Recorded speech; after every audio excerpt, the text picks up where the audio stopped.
welcome to another vlog. We're in my bathroom this morning.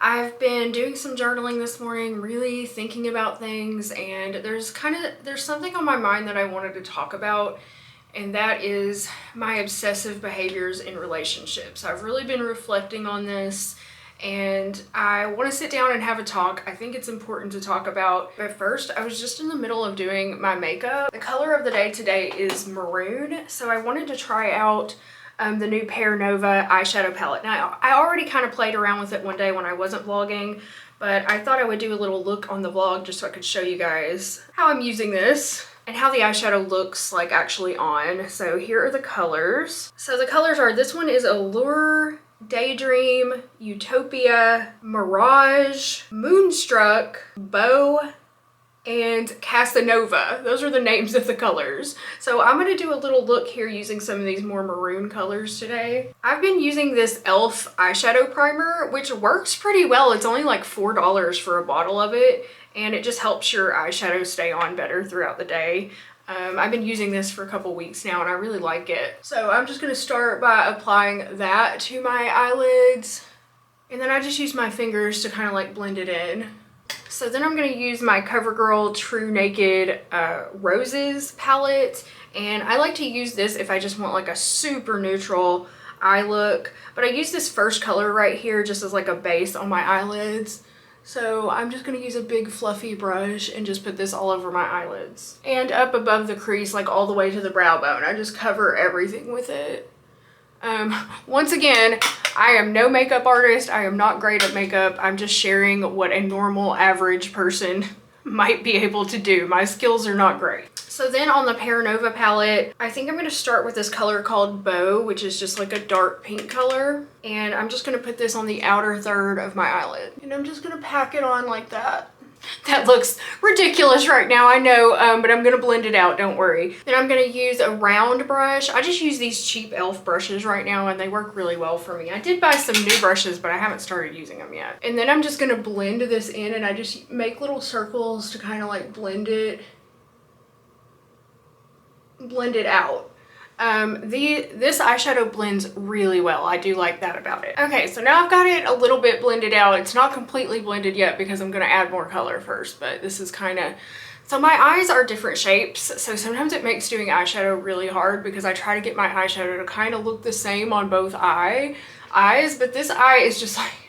This eye gives me so much trouble because it's such a different shape than this one, but anyway, I'm going to try my best. So the next color I'm going to use is this color right here called Mirage, and it's like a shimmery kind of dark pink maroon color, and I'm just going to put this on the middle of my lid. Then I'm going to blend those two colors together and blend them out. Once again, I just take my blending brush and just do little circles to blend out until I think it looks good. So there's how it's looking so far. I'm going to use this shimmery lighter pink color called Moonstruck, and I'm going to put it on the very inner corner of my eye and blend that in. And finally, I'm going to take this middle color called Casanova, and I'm just going to get a little bit on my angled brush and then do this kind of like underneath my lower lash line. Okay, and so there it is. It's very bold, much more bold than the colors I usually go for, but I'm trying to play around more with different colors and different palettes and just experiment and get better at eyeshadow. Like, I am not great at it, as you can tell, but I'm trying, I'm experimenting, I'm playing around, and it's fun. And so let me do my brows and my mascara, and then I'll show this whole thing to you in better light. All right, y'all, so here's how it's looking in natural light. It's very bold, especially for me, but I don't know, I'm kind of feeling it today. I kind of like it. So outfit of the day, I decided to wear my maroon serpent dress today, since color of the day is maroon and it matches my eye makeup. Just wearing this, it's a baby doll dress, so just wearing that with some black tights in my docks. I'm not going anywhere special today. I have my laser hair removal treatment at noon. But besides that, I don't really plan to go anywhere else. This is just something that I like to do. That makes me feel better about myself is to do my makeup and put on a cute outfit. It just kind of bolsters my self-esteem throughout the day, and I feel better about myself. So, you know, better than sitting around all day depressed in my pajamas, I guess. So I have to leave for my laser appointment in about an hour, but I wanted to talk about, as I said earlier, are my obsessive tendencies in relationships due to my BPD. And this is something that I've only recently become really aware of. Like, I kind of knew that I was clingy and not really able to be on my own, always needing somebody, always needing to be in a relationship, always needing a man in my life. But it wasn't until this relationship with Limbs that I really was able to see, and it hasn't even been, it wasn't even in the beginning. Like in the beginning when he first dumped me, I still didn't really clearly understand my behavior, and I don't completely now either, but I'm able to see, I'm able to be a little bit more self-aware now. So I just wanted to, I'm gonna kind of share some of my journal with you that I wrote this morning. Some of the things that I've been thinking about. And I'm doing this for a couple reasons. One, I think it might be helpful to other people who have BPD who might be going through something similar and trying to figure out their own behavior. And two, it's just selfishly because it kind of helps me get it out of my system to vlog about it. I'm just gonna read you like the last page of what I wrote, and then I'm gonna kind of talk a little bit more in depth about it. So I fell in love with Limbs, or at least I started to, before the codependence took over. I think that I was starting to really fall in love with him, to really feel genuine love for him. So I made him my favorite person, and that's when the toxicity began. I started needing him to fulfill me, when in truth, he never should have been placed in that role. It happened at about 3 to 4 months, like the first time that we broke up. That's when I had started to like kind of transfer those favorite person, obsessive, codependent feelings onto him. I started to have real feelings of love for him, but instead of just building on that, continuing to get to know him and grow the relationship, I instead started with the insecurity, the codependency, the looking to him to fulfill my emotional needs, making him responsible for my emotions and my problems, and becoming obsessed with the idea of him filling that role for me. Then I started to feel like I needed him to survive, that if he left, I would lose everything because I had made him my entire world. If he left, I would have nothing. And when he left, I did have nothing. So then I acted frantically to try and get him to love me, take me back, continue filling that hole that I tried to cram him into. But no one ever fits into that hole, and nothing ever fills it. It's just a black hole inside me that sucks up all the light. And anytime I try to put somebody in there, it sucks them dry. It was really hard for me to understand this about myself, and really hard for me to admit it to myself that this is what I do to men, because I haven't had that many long-term relationships in my life. I had my first husband, and we were together for about 5 years. And then about a year after that, I met Andrew, and we were together for 15 years. And then, of course, right after all of the back and forth with Andrew, after like, I think it was 6 months of that, from the time Andrew first left until it was completely over, it was like a month after that I started seeing Limbs, which was too soon. I understand that.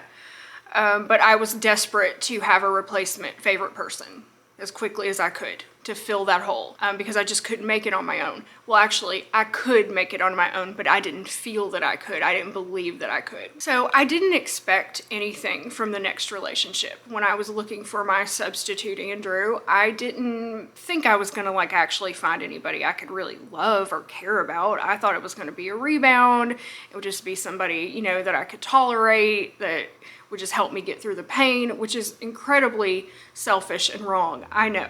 Okay, I'm not saying this was a good thing to do, but I'm just saying this is what I did.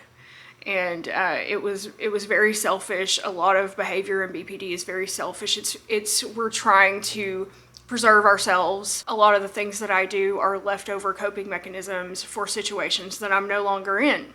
But I still continue to use them. I'm constantly in a fight or flight mode, and I'm constantly trying to somehow protect myself, but I'm only hurting myself more. So when I met Limbs, and I actually did really genuinely like him, like we had a real connection, and it was not something I expected. And I did genuinely start to fall in love with him and feel real feelings of love for him. But like I said in my journal, instead of just building on that and trying to make it a healthy relationship, I immediately went into the cycle of codependency and toxicity. It's taken me a couple weeks to realize that. Obviously, we've been broken up for about a month now. The first day that after he dumped me, I started acting in my regular crazy ass way, like calling him, texting him, begging him to give me another chance, all that shit, when I should have just stopped backed off and said, you're right, we need to end things because obviously this is not a healthy situation. But it took me a while to come to that realization. I have come to it now. It sucks. It hurts really bad because I can look back and I can clearly see the exact moment, the exact time where I fucked it all up, where I warped it and turned it into this sick, toxic thing, and it could have been something really great for me.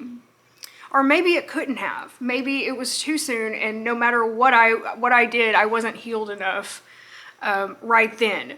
But I feel like if I would have done all the work that I'm trying to do now, in the future I could have had a really good relationship with him, but I've ruined that now, and I have to live with the consequences of those actions. And it's been hard living with those consequences. I'm kind of grateful for it. I know I've said this before, but it's true, and I'm not changing my mind on that. I'm grateful for that relationship because I feel like without having been in a new, fresh relationship after all those years being in my marriage, I wouldn't have been able to like really see what my patterns were and the things that I need to change about myself. So it was beneficial to me. It really sucks how painful it had to be for me to get those benefits and how much I hurt him. So I knew, like in my marriage to my ex-husband, that things were dysfunctional. But I didn't really understand my own role in things because we had been together for so long and we had issues that were outside the spectrum of my BPD. We had other marital issues. So a lot of times I would just tell myself that this is just my reaction to his issues, and you know, I'm justified in how I feel, and I act frantically and I act crazy because of my insecurity, because of the things that happened in our marriage, and it was hard for me to really see how much of it was due to me, to my BPD behaviors. And I didn't even know I had BPD for like half of our marriage or over half of our marriage. In the beginning, our marriage was really good. We did have a really good relationship in the beginning, but it was over time, these things, you know, happened, transpired, and it was really hard for me to understand. And I think getting into a new relationship made me be able to see my actual like cycle of what I do when I get attached to somebody. And the time and when things go south is when I attach those favorite person kind of codependent feelings onto somebody, when I become unhealthily attached to them. And I do it to every single person I become romantically involved with. I now understand that. And that is why I am so determined to remain single until I'm sure that I have that under control, because I never want to do that to another person, and I never want to go through that again either. And the only thing that matters to me right now is my own mental health and getting this under control for the first time in my life. I won't be in a relationship again until I'm sure that I no longer feel the need for a favorite person. Now, favorite person is not a clinical term, and some people don't even think it's a real thing, but believe me, as somebody with BPD, it is a real thing. It's not a clinical term, but it's a term often used in the BPD communities, and if you have BPD or have ever encountered someone or been the receiving end of this, you know what it means. It basically just means the tendency to become codependent and obsessive and put all of yourself into that other person. And most of us only do it to one single person at a time because we give them everything. So they become the favorite person, the chosen one, which is not a good thing to be. You do not want to be in that role. Oh God. So my plan going forward is I still have those feelings for Limbs. He is still my favorite person. Like, I still want him in my life. I still have those emotional connections to him, which I'm trying very hard to let go of. I truly do care about him in my own sick, weird way, and I do wish the best for him, and I don't want to hurt him anymore. So I am trying to get rid of those feelings, let go of those feelings, and I know that it's just going to take time. So once I have done, then my plan is to never, ever, ever put that onto another person ever again. And if I ever get in another relationship in the future, years down the line, and I start feeling myself have those kind of favorite person feelings towards somebody, I'm just going to back off. I'm not going to do it ever again. But I'm hoping that through the trauma therapy that I'm starting and through just really truly healing, understanding myself, my mental illness, how it impacts the world, how it impacts me, learning how to better manage my triggers. I'm hoping that through all of that and with enough time, I can heal myself enough that I don't feel the need to create these toxic relationships. That I can feel, my goal right now is to learn how to be happy and happy by myself, independent and self-sufficient for real. So that I don't feel the need to have anybody else to like fill my holes in more than one way. You know what I'm saying? To just so that I can feel secure by myself. And I'm not there. I'm not trying to pretend like I know everything and I'm totally healed and I'm better, because I'm not. I am not there. I am not there at all. But I can see the path that I need to take, truly see it now. I have to be in a place where I am okay if somebody leaves me, where I know I'm gonna be okay if somebody leaves me. And then I won't have to act so frantically and obsessively and desperately to try to keep them and try to get someone to love me. I mean, that's not attractive. I know it's not. When I think about the way I act towards my partners, I think if somebody treated me that way, I would be disgusted and just like totally put off by that. And thinking about it that way, like trying to have empathy and put myself in the other person's shoes, has really done a lot for me too, because self-awareness doesn't come easy to most people with BPD, but I'm only speaking for myself. It's not something that comes easily to me, and I have to really, really try to understand my motives for my behaviors. But my goal going forward is to become truly secure with myself, truly happy with myself, so that I can be in a relationship, and if we're not compatible, that's cool, I can let them go. If things don't work out, okay, I can let them go. If things do work out, great, they'll be an addition to my life to make my life better, but not the sick fucking codependency that I cultivate in all my relationships. I can't do it anymore. It hurts too much, it's exhausting. And I just don't want to put that on another human being ever again. And I think that's pretty much the best way I can take accountability for the things I've done in the past. Just try to move forward and be better. And be better for myself, only for myself now. So anyway, I feel like I've been talking about this for a really long time, but it's just something that I've really been reflecting on, and I wanted to put out there into the world in case it helps anybody else. And if you've been through this, if you have BPD and you're further along in the healing journey and you've been through this, please leave your comments and let me know how you were able to get past this, the favorite person dynamic and being secure with yourself, because it's a struggle for me. And I'm not there, but I know I will get there. Like, I really truly have hope for myself, but I also know it's going to take a long time, and I'm trying to just prepare myself for being alone for a long time. I also wanted to say, like, last night I was okay. Like, for the first night, I think this was the first night I was actually okay by myself. I did not drink, I did not binge on food, I didn't even have any kava.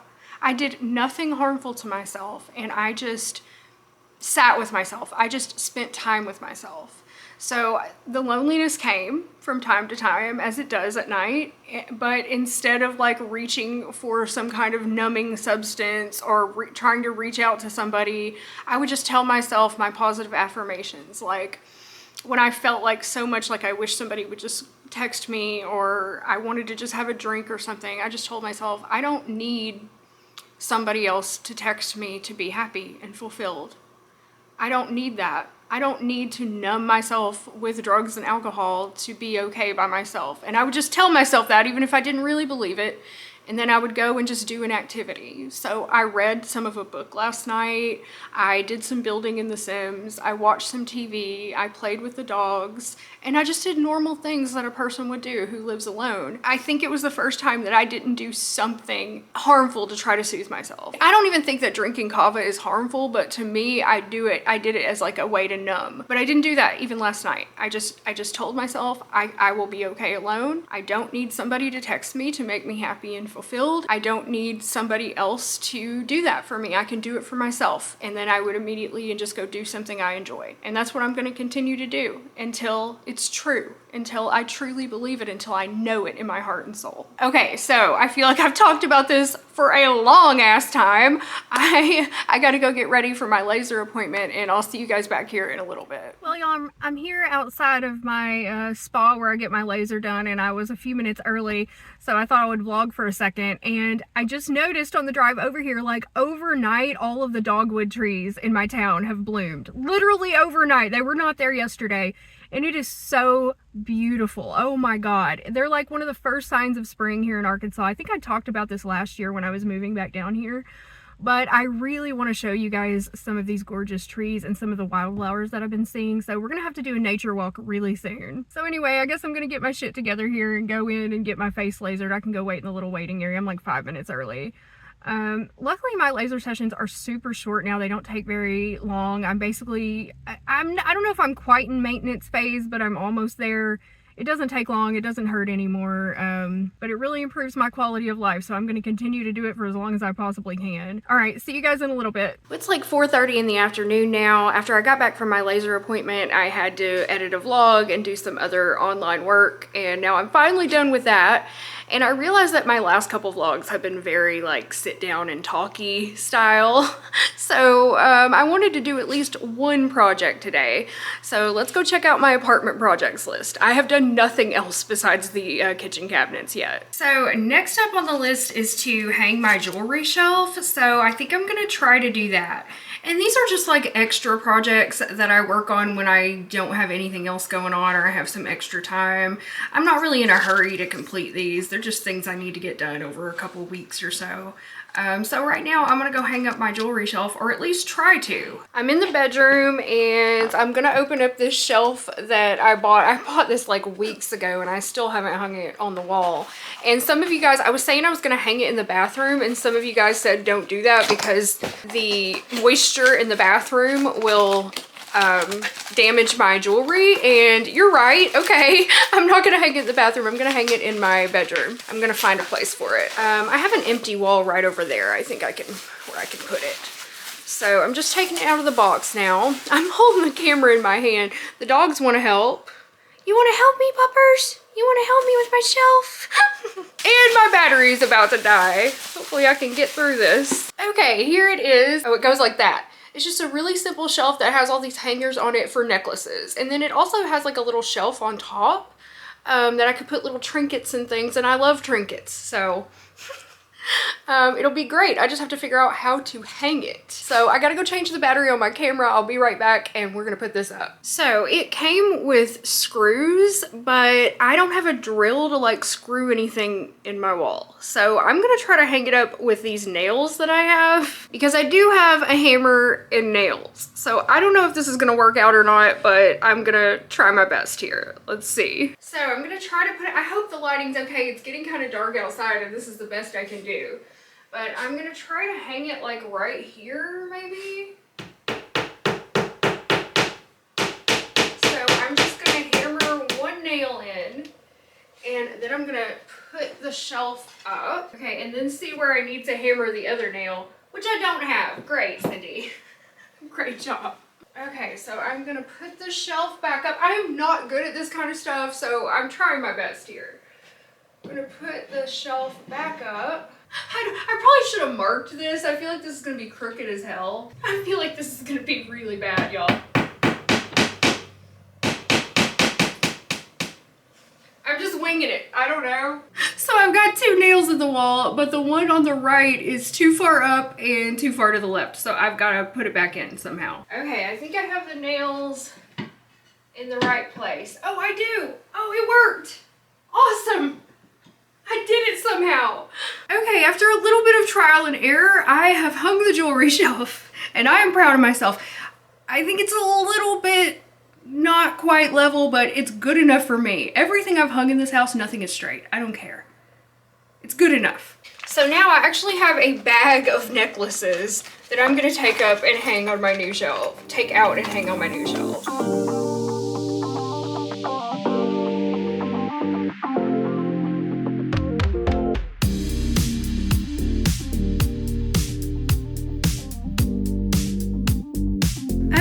so there we are, and these are not even all my necklaces. I do have a few more, and also I have some like just loose pendants, like gemstones and stuff. And I have a few more that are probably in like my bathroom drawers and cabinets, so hopefully I'll find those when I go through that. Here's kind of how the shelf looks on that bare ass wall. I need to get something to put on top of it. You know what? I think I'm gonna put this, so I got this when Lims and I went to Michigan, this cute little cat dish. I got it at an estate sale, and my intention was to use it as a ring dish. So I think I will put it on top up here. If it'll fit, it won't fit. Okay, never mind. Never mind. Look at my cute cat dish. It's gonna stay on my nightstand. All right, so that's another thing I can check off my list of apartment projects that is now done. Feels good to get another thing done. And it's nice to have all my necklaces organized, and I still have plenty of hooks for more. So yeah, like I'm wearing one right now, and I know I have at least one or two more in my bathroom somewhere I gotta find. So yeah, it's getting pretty late. It's getting kind of dark and hard for me to vlog. My apartment's dark during the night, so even with my lights on, like you can see how dark it's getting in here.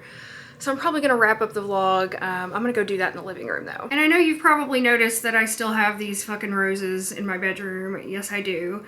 I know some people probably think it's weird, but it's sentimental to me. I'm a very sentimental person, and these kind of things mean something to me. But I am gonna get rid of them. I'm gonna keep the vase, obviously, because it's a lovely vase, but I'm gonna get rid of the roses. I just like haven't gotten around to doing it yet. I haven't really been up to doing it yet.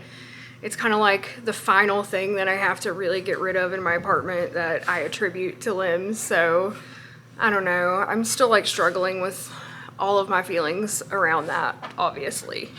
But I'm gonna get rid of them. It's just, for now, they give me a little bit of sad fucking comfort. Just a reminder that somebody cared about me enough at one time. Oh, didn't think I was gonna get emotional from that, sorry. Just a reminder that at one point somebody cared about me enough to do something so sweet for me, and it means something to me. So anyway, I'm about to feed the dogs and take them for their evening walk, and then just, I guess, unwind. I don't really know what I'm gonna do tonight, but I know what I'm not gonna do. I'm not gonna drink, not gonna binge eat, and I'm probably not even gonna have kava tonight. I don't know.